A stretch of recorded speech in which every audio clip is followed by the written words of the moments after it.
Save your hero speech, child. I've existed long enough to know when it's over. The words brought MK's attention to the Lady Bone Demon's figure floating in front of him, gazing up at something he couldn't seem to see. She looked different than she had in the time he had spent fighting her. Though, of course, she had spent much of that time within the body of her host, Bai He. Her dark hair swayed with a gentle breeze from an unknown origin, much longer than that of the girl she had possessed. The dress the Bone Demon had worn was gone, replaced by an ancient-looking hanfu, its delicate fabric swaying to and fro gently. For once, she seemed calm. Accepting? Maybe?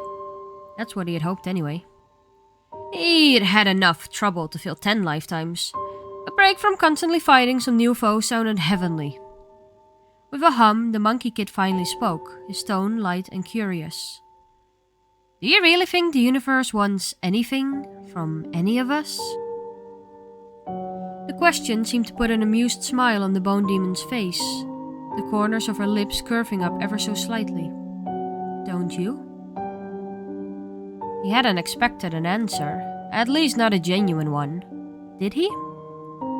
The thought that everything was pre-written just seemed so unnerving.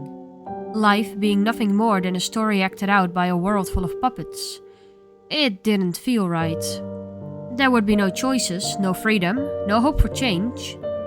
No, MK really didn't like the idea of destiny.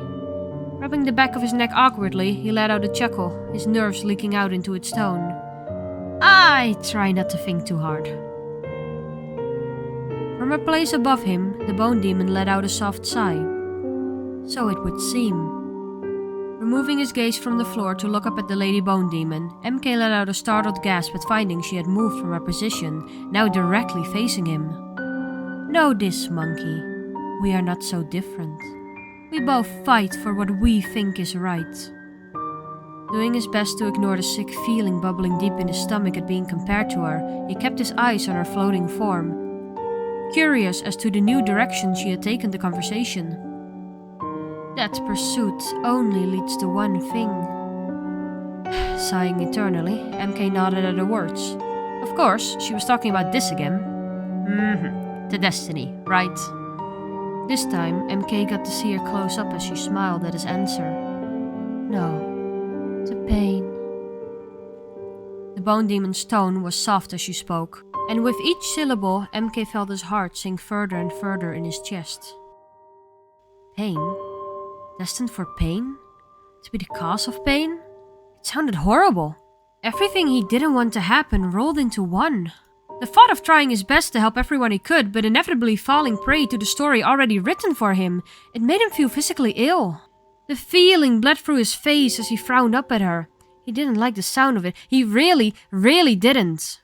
Before she could take her leave, the ground began to shake beneath his feet. Unable to find anything to hold on to, the Monkey Kid fell to the floor with a thud, landing on his back and groaning as he tried to rise to his knees. The sound of the ground cracking all around him at a deafening volume forced him back over onto his side, clutching at his ears to try and dampen the noise surrounding him.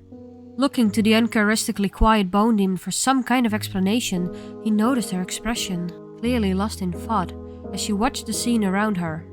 Her eyes widening just a fraction as purple glow began to emit from each place the ground had split.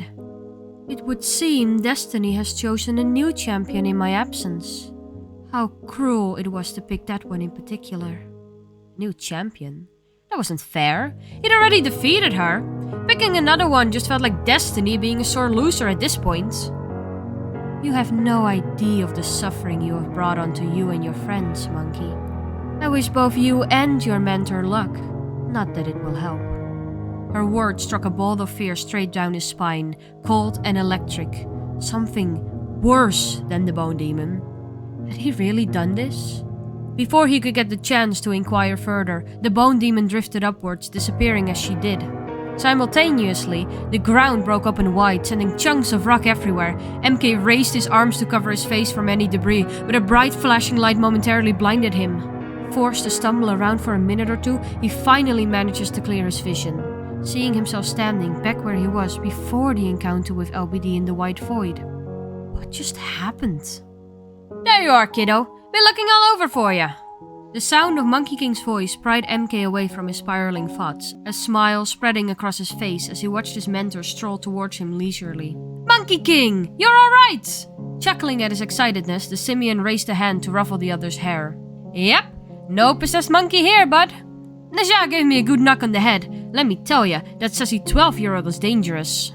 Hearing his mentor back to normal at long last, MK smiled happily, letting the feeling of victory wash over him. They had really done it. The Lady Bone Demon had finally been vanquished after all the trouble, all the suffering they had endured. His smile quickly faded as he remembered LBD's last words. Raising an eyebrow, Wukong hummed in confusion at the crestfallen expression on his protege's face. What's wrong, bud? Usually after a big victory, you're kinda supposed to smile a bit more.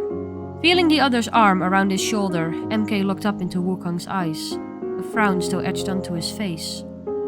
At the end, the Lady Bone Demon, she said something weird.